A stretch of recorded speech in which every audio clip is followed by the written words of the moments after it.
Quand vous comprenez le son, la chanson du coq, le chant du coq, ça veut dire que Dieu a renouvelé votre mandat pour la journée.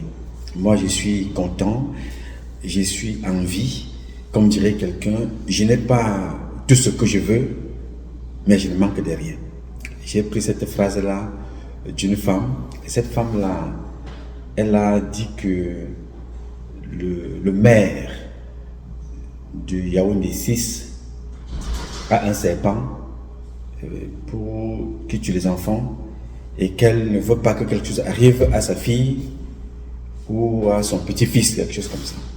Donc elle nous a fait parvenir les vidéos hier que nous n'avons pas encore eu exploité. Mais en écoutant ces vidéos, j'ai noté cette phrase-là où elle a dit « Je n'ai pas tout ce que je veux, mais je ne manque de rien ». Et c'est ça qui est important. Ne manquer de rien, c'est le souffle, la santé, la vie. Le souffle, la santé,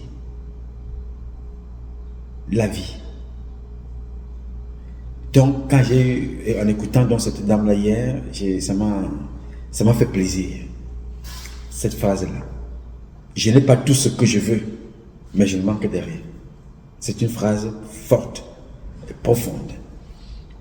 Donc, alors quand vous avez écouté le chant du coq le matin, dites-vous que vous n'avez pas tout ce que vous auriez voulu avoir, mais vous ne manquez de rien.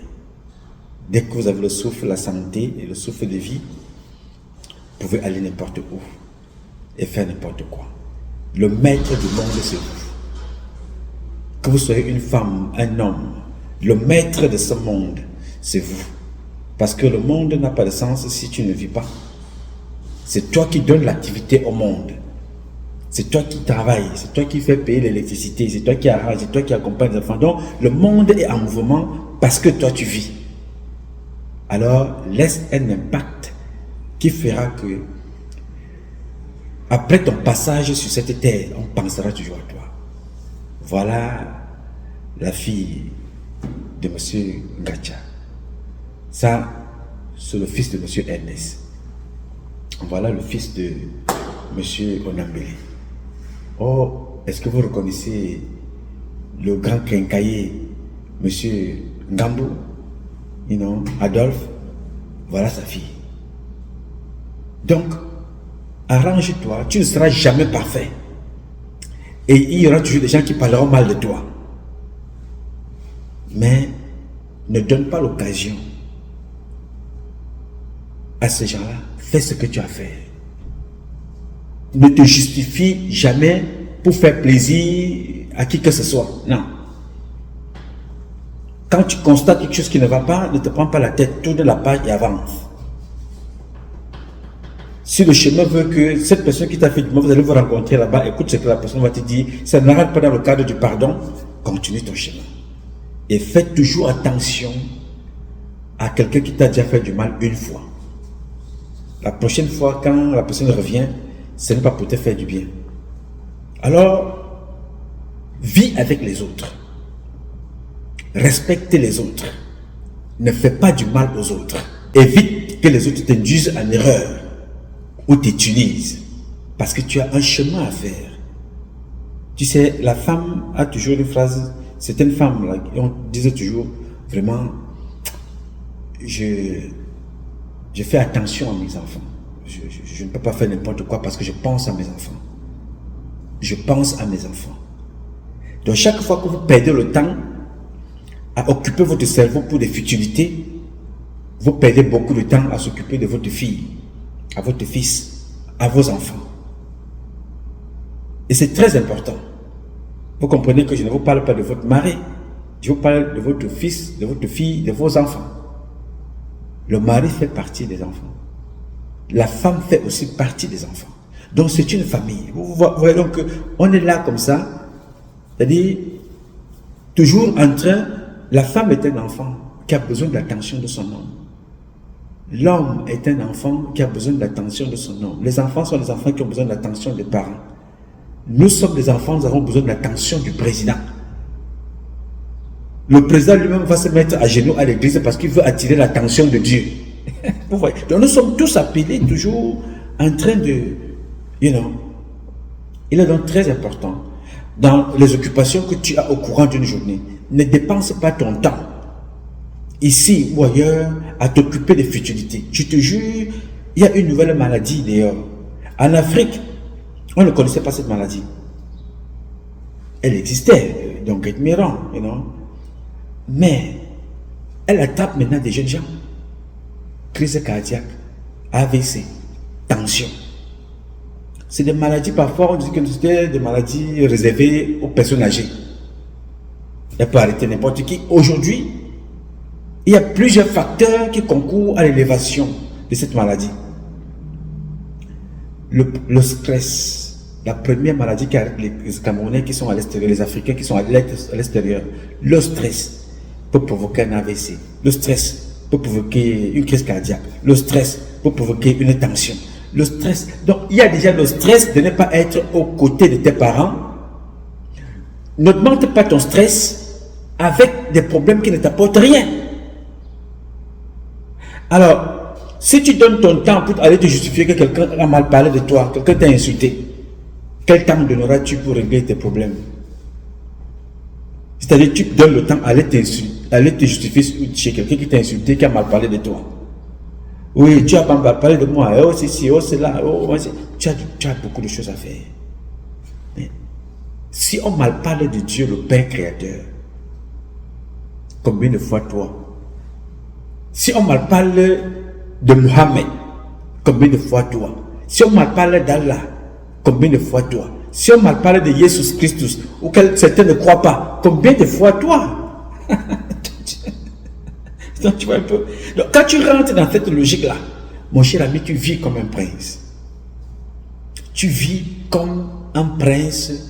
Tu ne peux pas imaginer la première sérénité que l'être humain doit avoir, de se lever le matin, faire ce qu'il a fait sans prendre de médicaments parce qu'il est malade. Alors quand tu commences que la tête me fait mal, oh j'ai tellement parlé la nuit, la fille m'a appelé là, elle a raconté sa vie, oh ce gars m'a appelé, il a fait ceci, je suis en train de prendre un complément là, vraiment, ça va même me donner l'attention, tu vois. Toi tu habitues ton corps à soigner parce que des problèmes qui ne t'apportent rien ont affecté ton organisme. Maintenant ton corps ne régule plus normalement, il y a des nerfs. J'ai mal au cou, j'ai les nerfs, j'ai mal à la tête, j'ai ceci, j'ai mal au pied, machin, tout ça. J'ai tellement parlé, ce que... Évitez ça. Le cœur est tout petit, mais il régule tellement des choses que tu ne peux même pas imaginer. Donc, aidons le cœur. La même façon, la façon avec laquelle tu nettoies ton ordinateur, qui a des choses. Parfois même tu jettes dans la poubelle, tu pars encore, tu racles encore la poubelle, tu jettes.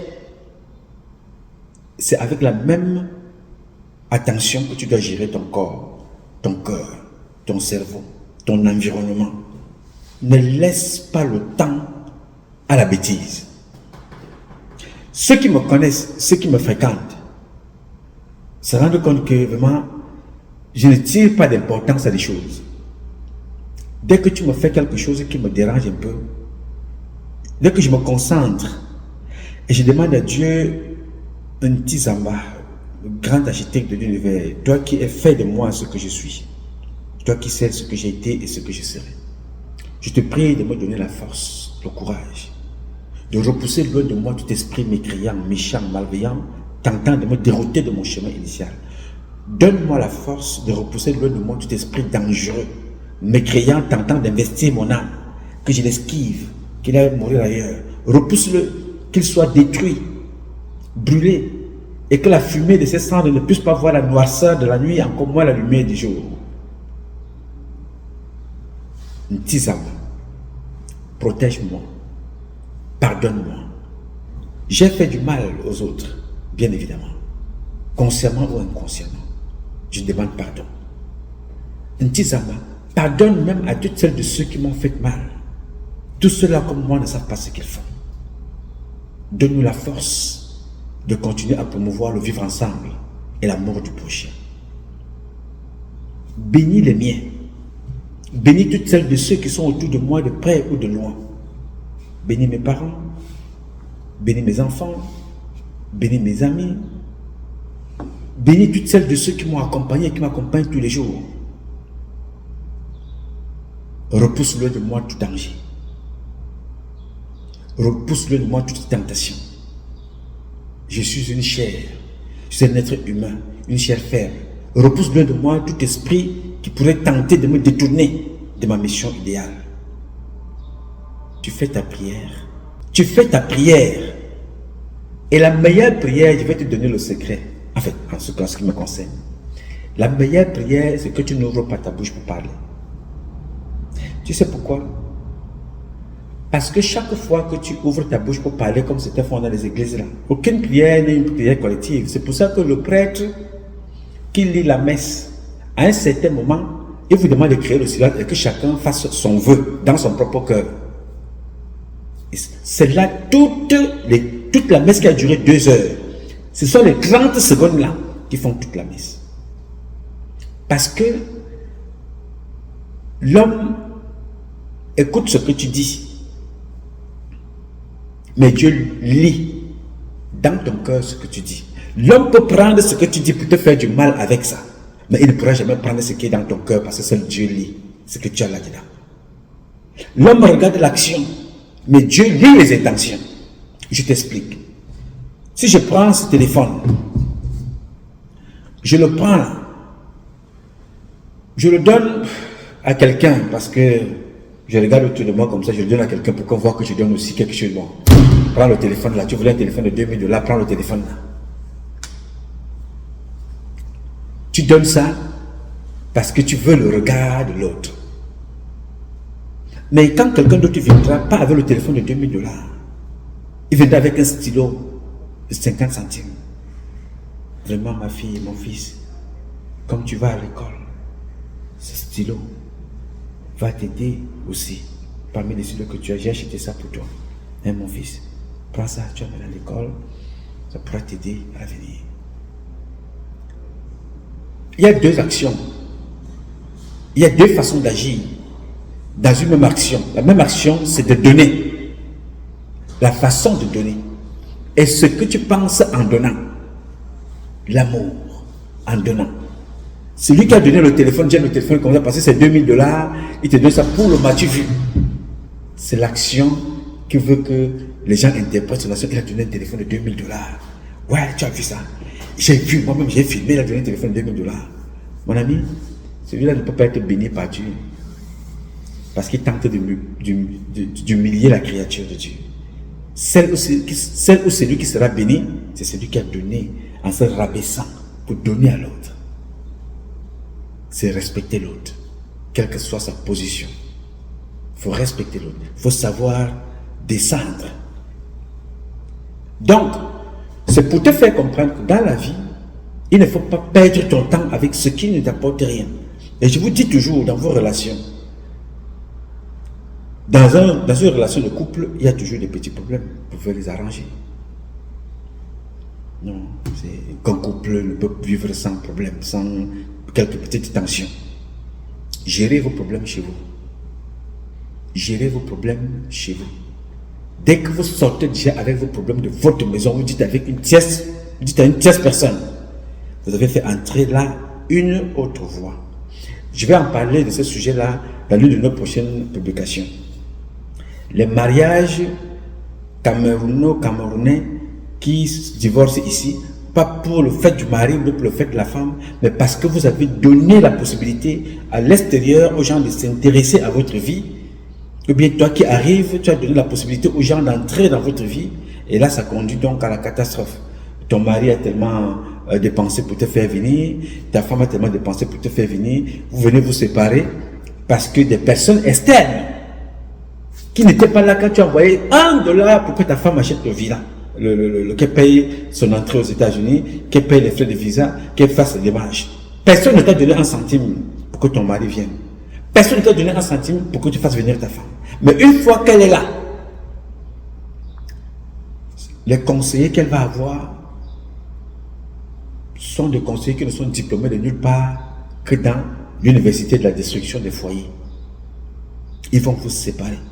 Et quand ils vous séparent, ce n'est pas pour te prendre dans leur maison, c'est pour coucher avec toi et pour te jeter. Faites attention. Fatka. On en reparlera un peu plus sérieusement dans les prochaines publications. Donc c'est très important à ne pas encombrer ton cœur avec tout ce qui ne t'apporte rien. Moi, je vous assure, j'ai tellement trop de problèmes. Trop de problèmes.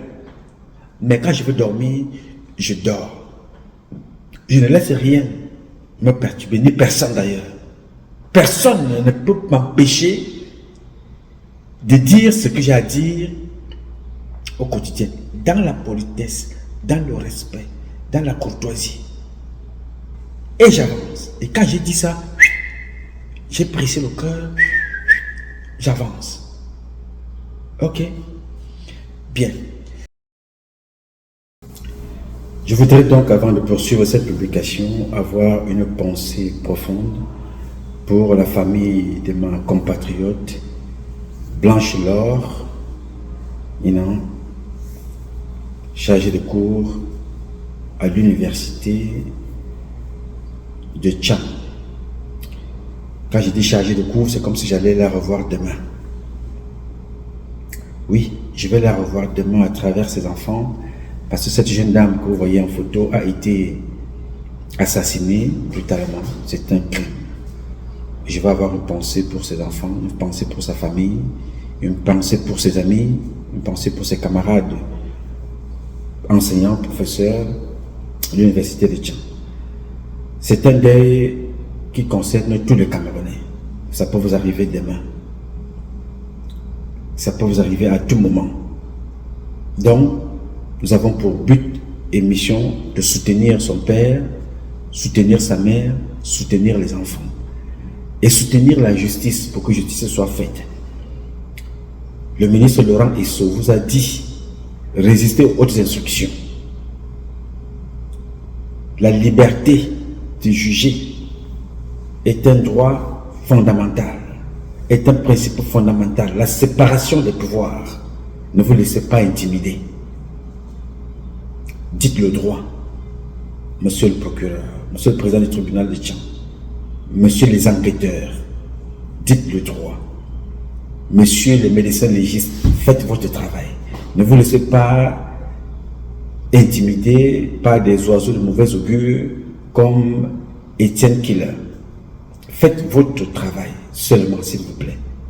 Élevez notre pays au moins sur un point de la justice. La justice dans un pays rassure les investisseurs.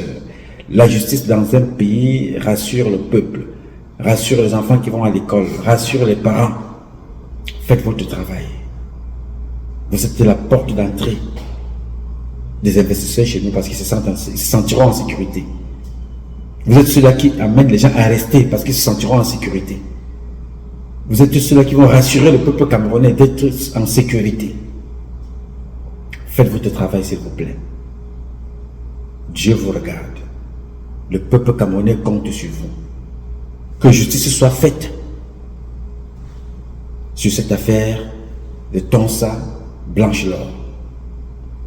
Je vous le dis, je parle ici parce que je sais ce que c'est que sacrifier, donner son temps pour une vie comme le père de cet enfant a donné sa vie pour éduquer et élever son enfant.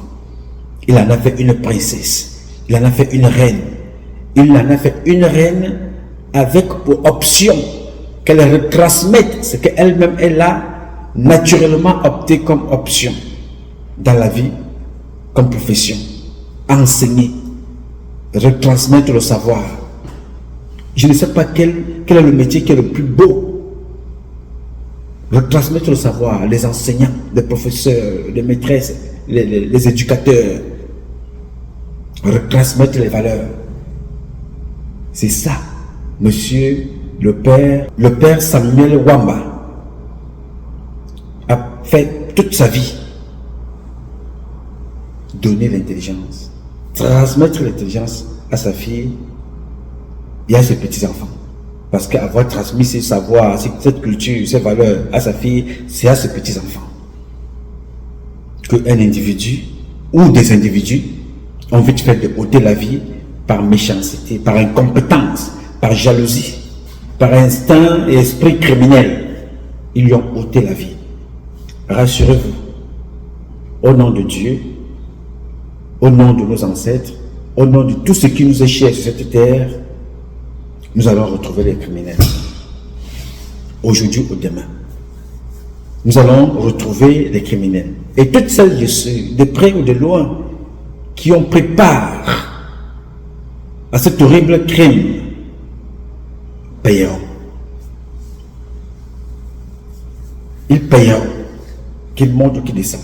Ils payeront. J'ai dit. Mes chers compatriotes, aujourd'hui est un nouveau jour. Je vous invite donc à glorifier Dieu et à célébrer la vie. Chacun d'entre vous, capitalisez la minute présente. Soyez les distributeurs automatiques du bonheur. Vivez. Rien ne vaut la vie. Rien. Aucun milliard ne vaut la vie. Alors vivez. Faites-vous plaisir sans faire du mal à personne.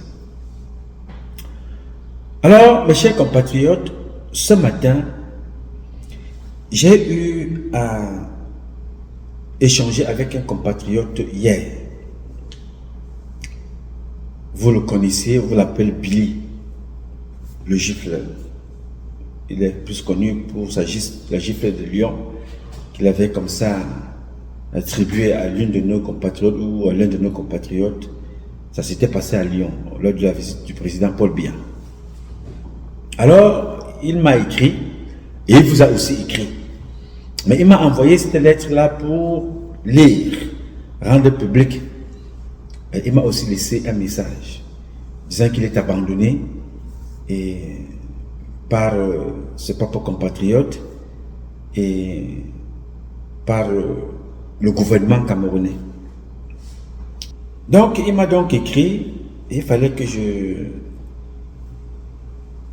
rende ça, je partage avec vous. Et comme vous avez déjà lu ce message-là sur sa plateforme, sa page Facebook, je vais partager avec vous l'audio qu'il m'a laissé. Et ensemble, nous allons essayer de voir dans quelle mesure nous pouvons lui apporter un soutien.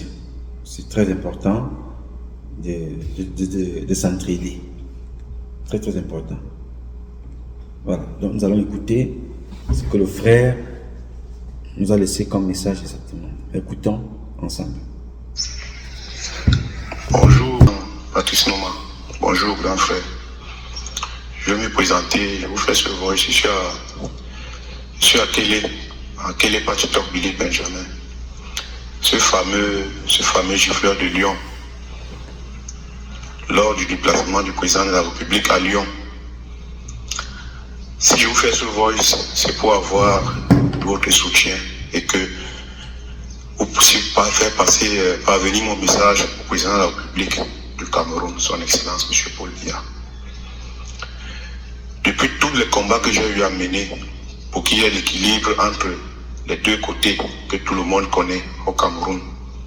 Quand je parle de deux côtés, par le côté patriotisme et le côté de la base, qui était la base avant, qui était la brigade anti-Sardina. Grand frère, personne n'ignore le combat que j'ai eu à mener, que ce soit dans les réseaux sociaux, que ce soit dans les chaînes de télévision, que ce soit même dans les journaux et dans les presses. Grand frère Patrice Noma, j'ai été convoité pour faire le travail, pour qu'il y ait équilibre, non pas pour une milice, non pas pour faire du mal à un Camerounais, mais juste pour aller passer le message à mes frères camerounais, leur disant que nous sommes tous Camerounais, ils ne doivent pas nous diviser en Europe et que nous devions rester tous frères. Et même s'il y a des revendications de quelque chose, il y a des manières qu'on devait utiliser pour revendiquer.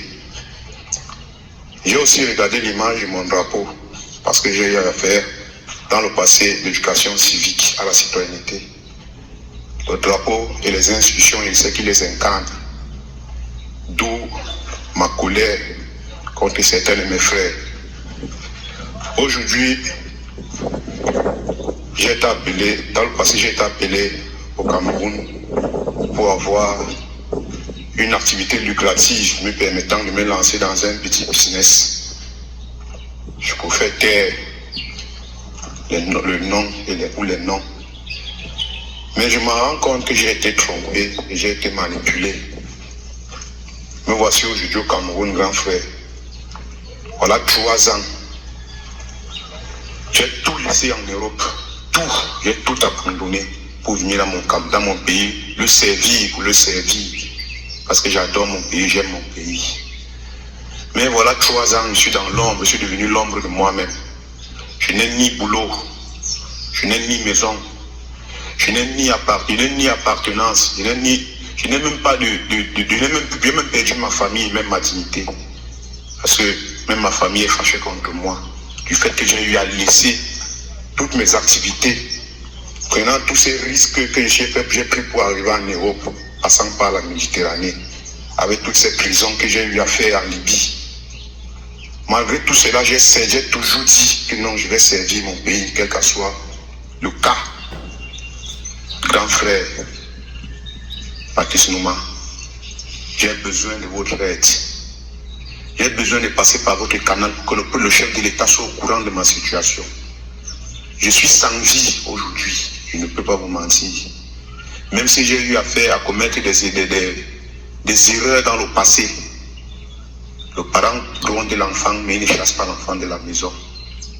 J'aimerais que mon message passe, que papa écoute mon message et qu'il me vienne en aide où je suis, grand frère.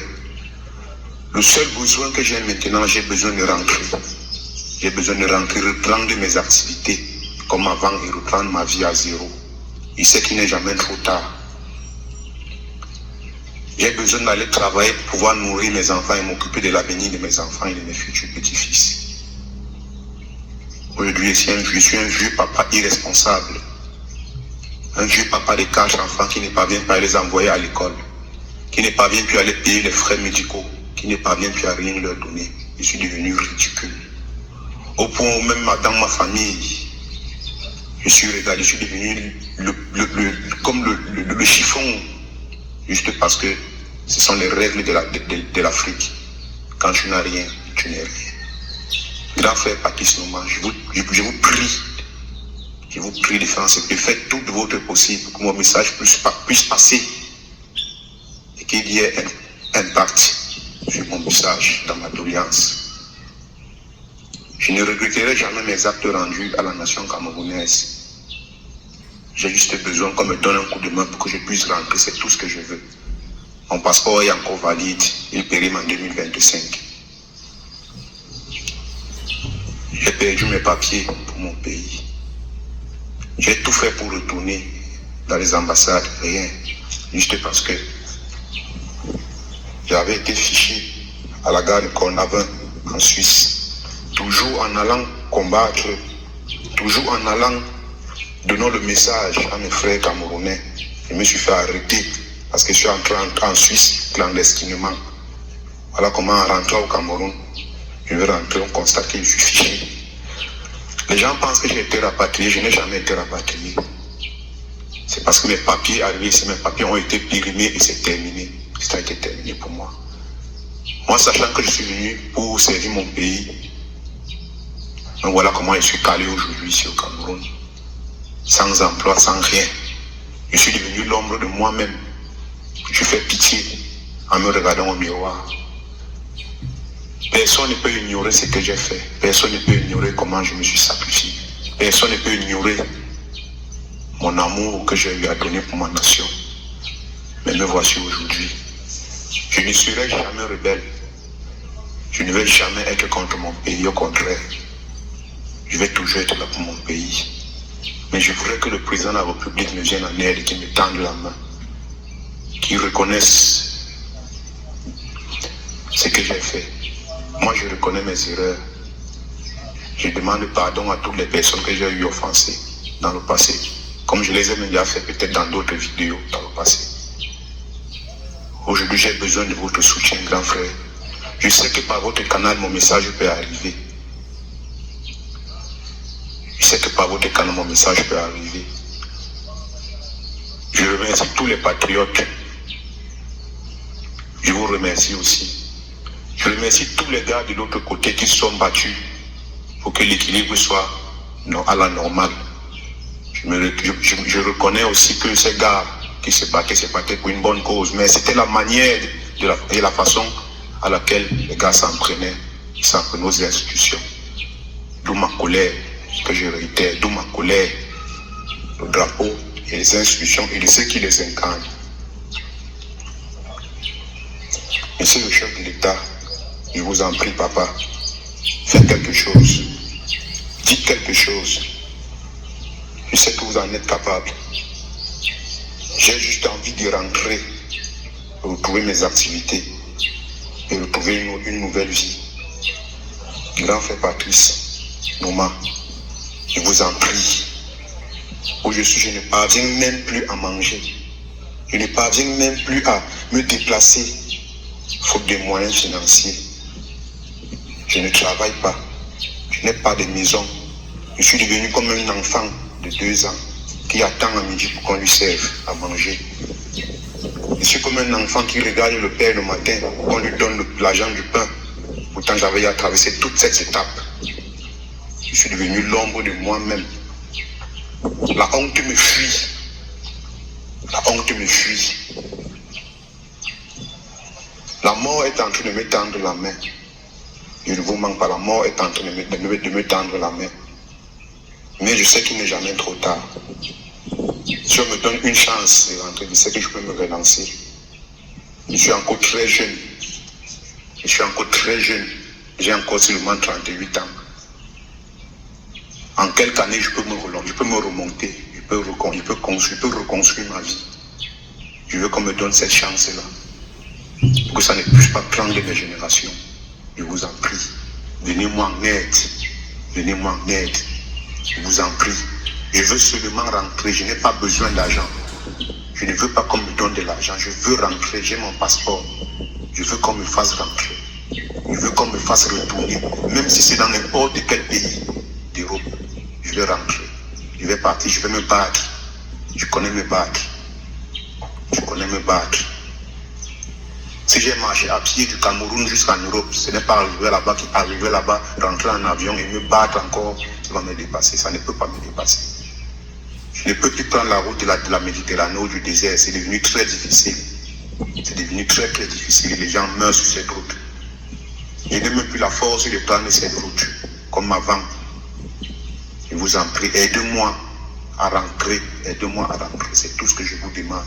Aidez-moi à rentrer. Grand Patrice Noma, je vous en remercie beaucoup et je vous prie de faire passer mon message. Merci beaucoup. Bien.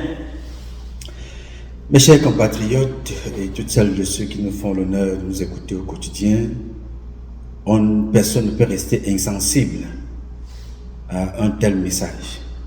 Quelles que soient les récriminations, quel que soit ce qu'on peut penser de ce jeune homme, ses compatriotes, personne ne peut rester insensible. Vous savez, la faiblesse de l'être humain est toujours de reconnaître que j'ai fait du mal à l'autre et je viens vous demander pardon.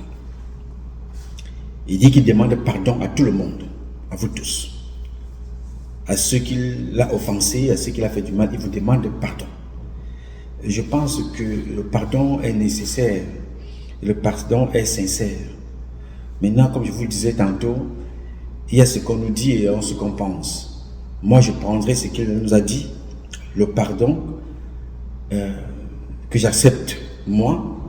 Il ne m'a jamais offensé, il ne m'a jamais rien fait de mal, comme d'ailleurs la plupart de mes compatriotes que j'observe, que je regarde, je salue l'action de chacun.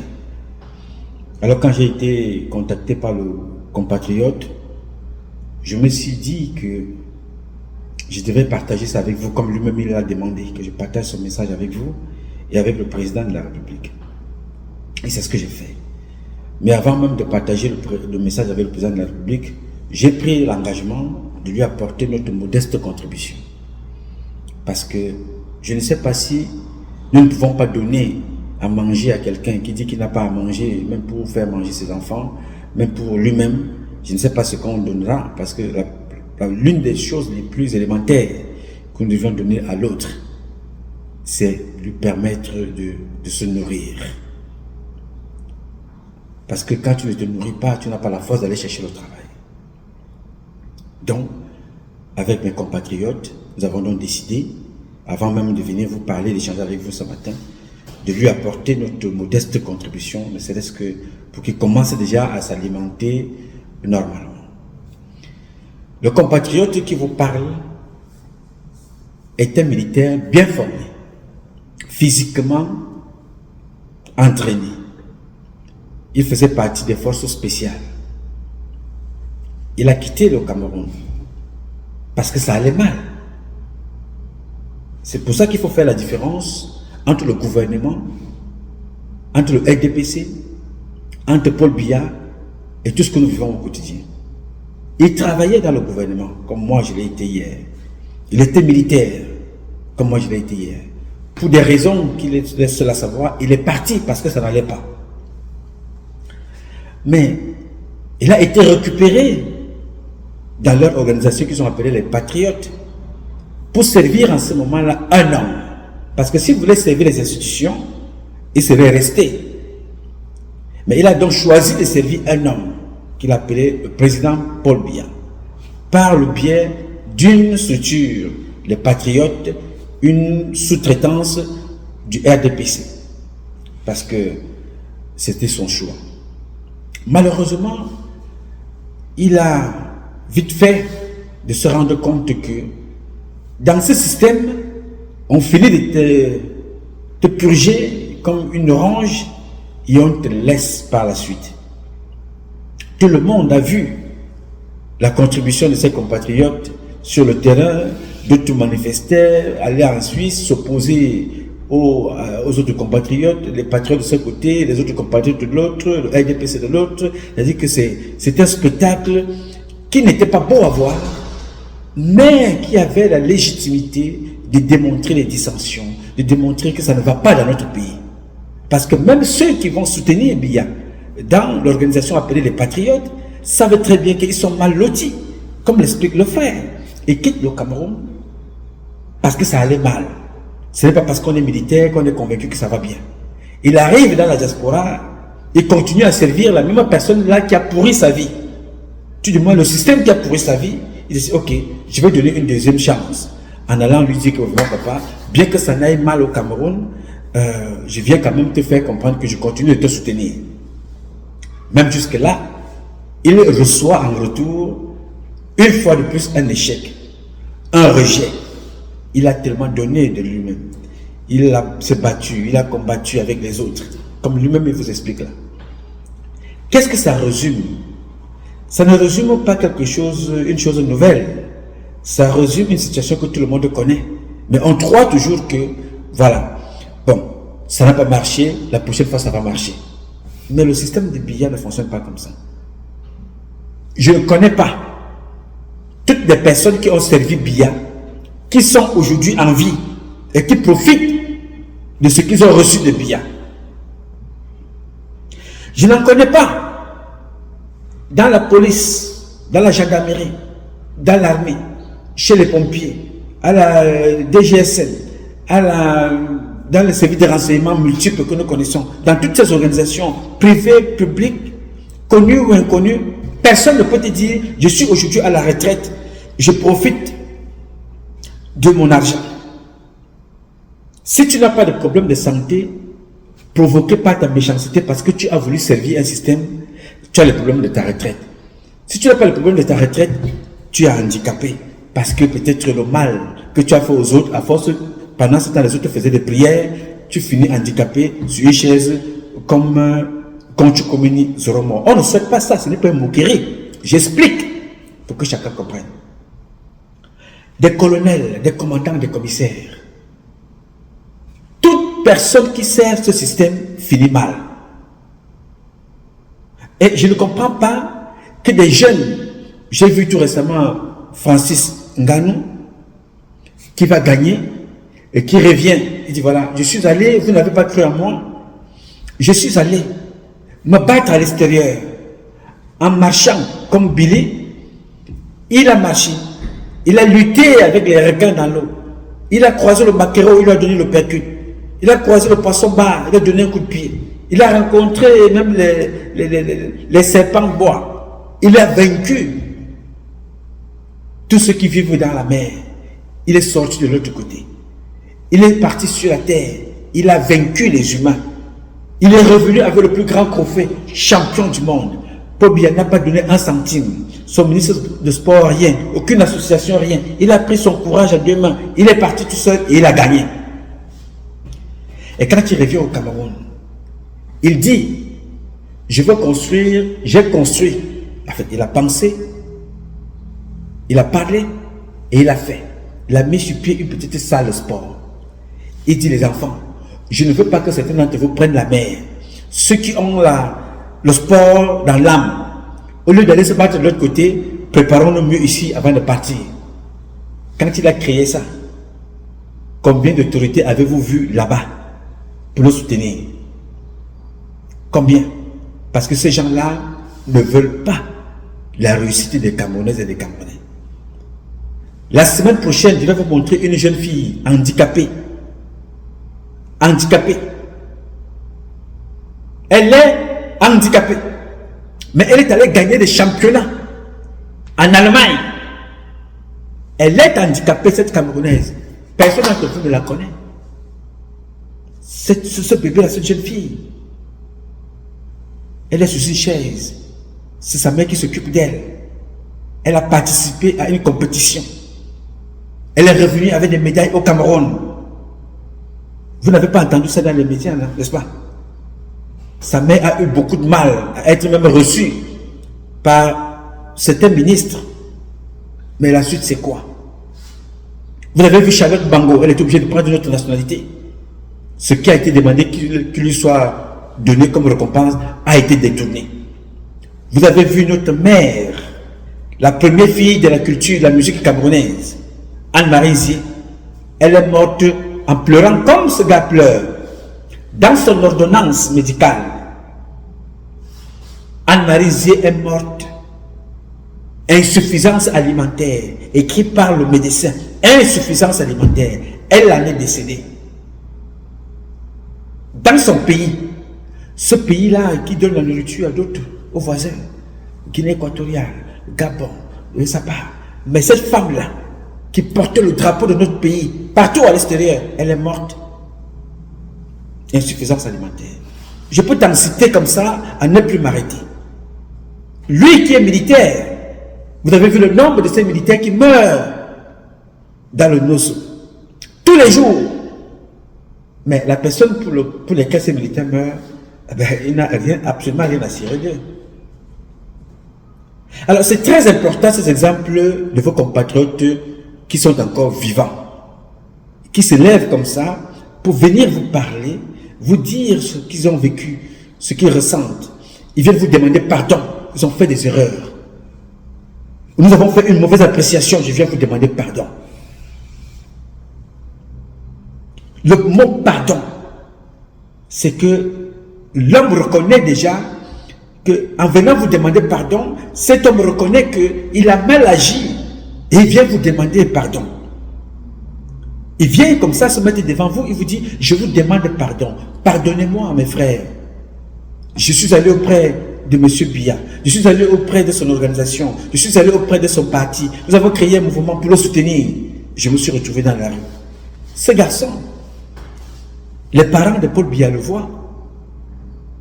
À l'époque, les patriotes, les nièces de Paul Biya, les neveux de Paul Biya, il était avec eux. Aujourd'hui, il pleure, il n'a rien. Personne ne le regarde. Mais quand il était devant, pour aller gifler, pour aller combattre, pour défendre le président, ils étaient avec lui. Il dit, vas-y, Billy, vas-y, vas-y, tu es devant, on est derrière toi. Il faisait les directs. Là, maintenant, il est seul. Il n'y a plus personne. Il est abandonné à lui-même. Alors, je voudrais ici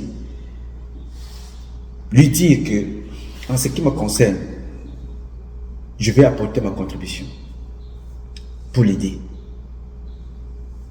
Je vais passer le message. Nous allons même écrire. Ça fait partie du programme que nous avons demandé. La grande réconciliation. C'est pour ça que je suis contre les élections. Parce qu'il y a tellement de colère.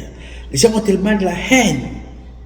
Que si nous ne faisons pas cette réconciliation, accompagnée de ce mot magique, le pardon national. Le pardon national, qui ne veut pas dire que le mal qui a été fait aux autres soit oublié. La République doit prendre ce mal, des enfants qui ont été tués, des enfants qui ont été kidnappés, des gens qui ont été emprisonnés arbitrairement, soient reconnus par la République et soient dédommagés pour ce qu'ils ont vécu. Ce sont les articulations du pardon. Ce que ce gars dit, ce pardon dont il vous fait part, c'est un pardon qui doit aussi être national. On continue comme ça à s'embourber avec un fou qu'on appelle la Tanganji. On s'embourbe avec les autres qui ne font que s'empiffrer. Ils appauvrissent d'autres et ils s'empiffrent et ils meurent eux-mêmes demain pour laisser une réputation noire, une mauvaise réputation.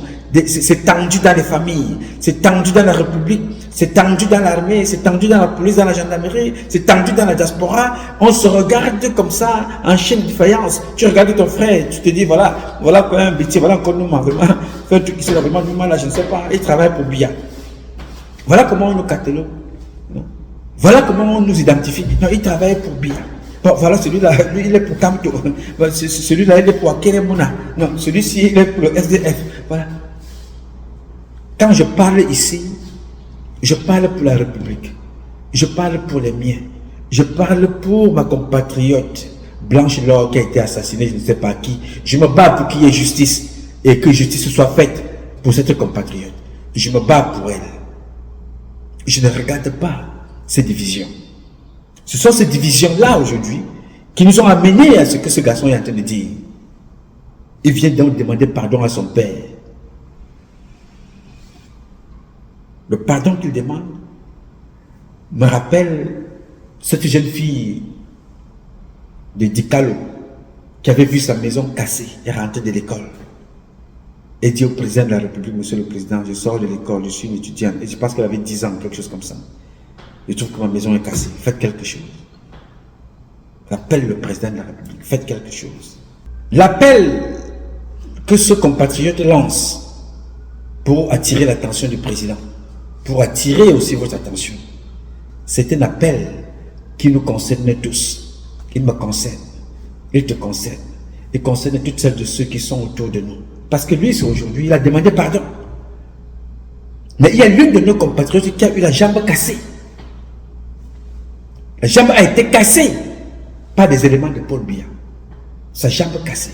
Il y a d'autres qui sont même morts. D'autres assassinés dans le parti d'en face. D'autres assassinés dans le RDPC.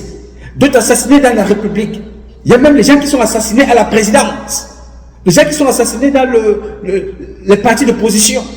Mais quand on assassine à gauche et à droite, quelle est l'idéologie de ces gens qui tuent les leurs dans le parti au pouvoir, dans l'opposition, dans l'armée, la gendarmerie, la police, les pompiers, chez les civils? Ils tuent les femmes, ils tuent les enfants, ils tuent les mères, ils tuent les vieux, ils tuent les âgés, on déterre même les morts. Quelle est l'idéologie de ce système? C'est de détruire l'autre. Pour quel intérêt? Pour paraître et soi-même mourir demain. Est-ce normal? Non. Que faut-il faire? Reformer tout ça. Il faut reformer tout ça. Voilà un jeune. L'armée recrute tous les jours. Il a 38 ans. Il a une espérance, il a travaillé dans l'armée. Il est parti parce que ça n'allait pas. Ça devrait interpeller les autorités. Cet enfant est parti parce que ça n'allait pas. Il est revenu.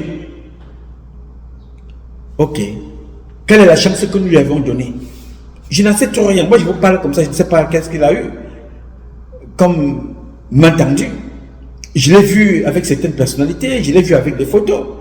Et c'est ça le drame que vous portez chaque jour. C'est-à-dire, on privilégie une photo d'une seconde parce que ce ministre-là ou cette personnalité fait la photo avec toi pour montrer que tu es l'un de leurs. Mais il ne fera rien pour toi. Et pendant ce temps, cette photo et cette image-là démontrent aux yeux de tes compatriotes de la diaspora. Bon, moi je suis avec eux. Maintenant que ceux-là avec qui tu t'es filmé, ceux qui t'envoyaient tourner chez Kamto, tu tournais là, tu menaçais Kamto, ceux-là qui te regardent aujourd'hui te disent voilà, Tu nous as montré que tu es de l'autre côté. Aujourd'hui, tu veux nous demander pardon. Tu veux nous demander de l'aide. Alors, tu es de quel côté? Non. Je comprends. Il n'avait pas encore compris. Parce que pour que tu comprennes ce système-là, il faut que ça t'arrive personnellement. Là, il a encore une chance. La première chance qu'il a eue, il est parti pour exprimer son mécontentement. Il est revenu pour le servir d'une autre façon. Il a encore été frappé. Il reste une deuxième voie, si ce n'est deux. Mourir ou aller en prison. Alors, allons-nous laisser quelqu'un mourir qui veut nous demander pardon? Allons-nous laisser quelqu'un aller en prison qui veut nous demander pardon parce qu'il ne peut pas aller en prison parce qu'il a commis un acte, il peut aller en prison parce qu'il allait voler, il allait braquer, il allait faire quelque chose de mal, il se retrouve en prison. Alors, exprimons notre solidarité. Sauvons ce gars et que s'il est dit que sa vie finira comme ça, il ne faut pas que son échec passe par moi. Je ferai ma part. Je t'invite à penser pareil. Que ce garçon qui t'a parlé publiquement, que son échec ne passe pas par toi. Fais ce que tu as à faire pour l'aider. J'ai voulu partager cette publication avec vous pour vous dire, voilà les conséquences de notre immaturité. Voilà les conséquences de notre incapacité à faire des prospectives et des perspectives. Voilà notre incompétence à ne pas être capable d'interpréter ce qui peut arriver demain. Même si tu n'es pas sûr que demain, tu trouveras. Mais projette-toi. Si demain me trouve, voici ce que j'aimerais pour mes enfants. Si demain m'arrive, voici ce que j'aimerais pour moi-même. Si demain m'arrive, voici ce que j'aimerais pour mon pays, pour mon entourage, pour mon environnement.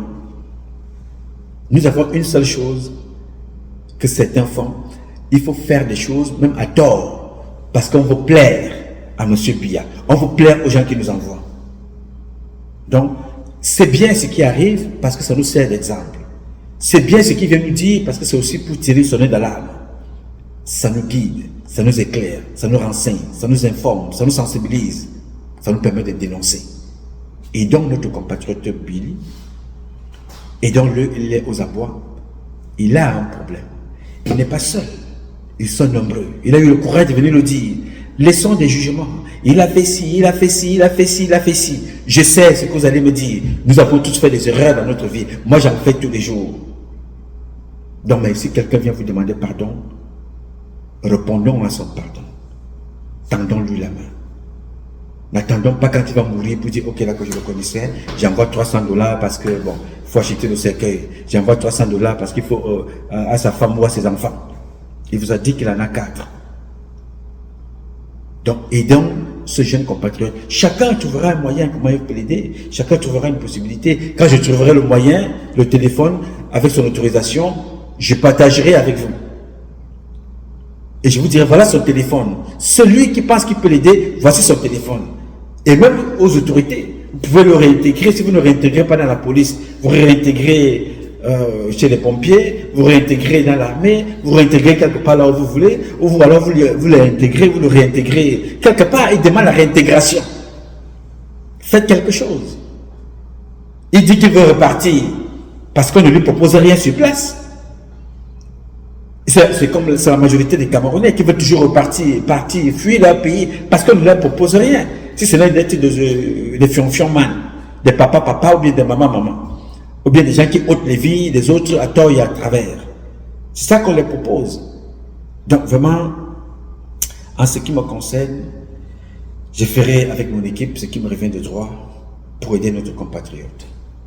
C'est quand on est vivant qu'on peut aider. Aidons-nous vivants, comme disaient certains. Ne perdons pas le temps des jugements. Il était ci, il était ça, nous connaissons ça déjà. Faisons ce qu'il nous revient de faire pour aider notre frère. Je compte sur vous. En ce qui concerne le président de la République, nous ne perdons rien à lui laisser le message. On ne perd rien. Il faut toujours dire, je vous ai dit, c'est une institution. Si celui-ci n'écoute pas, celui qui viendra après écoutera. Ça va mal. Monsieur le Président, tes enfants fuient le bateau. Ils vont en Europe. D'autres vont mourir. D'autres sont enterrés à Roissy-Charles de Gaulle. D'autres meurent dans les forêts du Maroc. D'autres meurent en Espagne. D'autres sont en prison en Tunisie. D'autres sont incarcérés en Turquie. des enfants sont dispersés de partout. Les militaires, ces dernières 5 années, ont battu les records de désertion. Il est temps de revoir cette politique. Il est temps de revoir comment est-ce que nous pouvons reconstruire ensemble. Nul ne se bat ici pour diviser le pays. Le jeune frère a dit, je ne serai jamais rebelle. Personne ne veut l'être. Nous parlons ici pour que les choses changent. Nous parlons ici pour voir nos parents mourir un jour appelés par Dieu et qu'on les enterre. Nous voyons aujourd'hui nos parents de 70 ans, 75, quand tu vois, aller faire des gardes d'enfants aux États-Unis, au Canada, un peu partout, alors qu'ils seraient venus ici aux États-Unis, venir rendre visite à leurs enfants, retourner tranquillement, se reposer, venir voir leurs petits-enfants, être en train de jouer avec leurs petits-enfants. Nous voulons vivre comme les autres, mieux que les autres, parce que nous avons tout ce qui nous permet de vivre dans de bonnes conditions. Alors, Monsieur le Président, je vous prie de tenir en compte la doléance de notre compatriote qui n'est pas seul. Tous les Camerounais de la diaspora aspirent aux meilleures conditions de vie dans notre pays, au Cameroun. Tous les Camerounais du Cameroun aspirent aux meilleures conditions de vie, dans la sécurité, dans leur pays respectifs. Je voudrais ici conclure cette publication en remerciant Dieu qui a guidé ce jeune garçon de venir interpeller ses propres frères. Il dit qu'il vous a déjà demandé pardon sur plusieurs publications. Faisons un effort de lui tendre la main, chacun à son niveau. Je voudrais donc attirer votre attention là-dessus, en vous remerciant de m'avoir écouté. J'ai dit, ce combat est un combat de tous et de chacun pour un intérêt commun. C'est avec la volonté des Camerounaises et des Camerounais que vous êtes. La bénédiction de Dieu que nous vaincrons. En attendant, le combat continue. Ce combat continue parce que un Cameroun nouveau est possible. Chacun dans son domaine respectif. Et je suis convaincu que tellement vous êtes merveilleux que chacun d'entre vous, à son niveau, élèvera notre pays et lui donnera les lettres de noblesse qu'il mérite. La capitale du paradis sur terre. Je m'appelle Nouma, Patrice Nouma. Je réponds au 001 551 666 10 27. I love you, but God love you more. Thank you.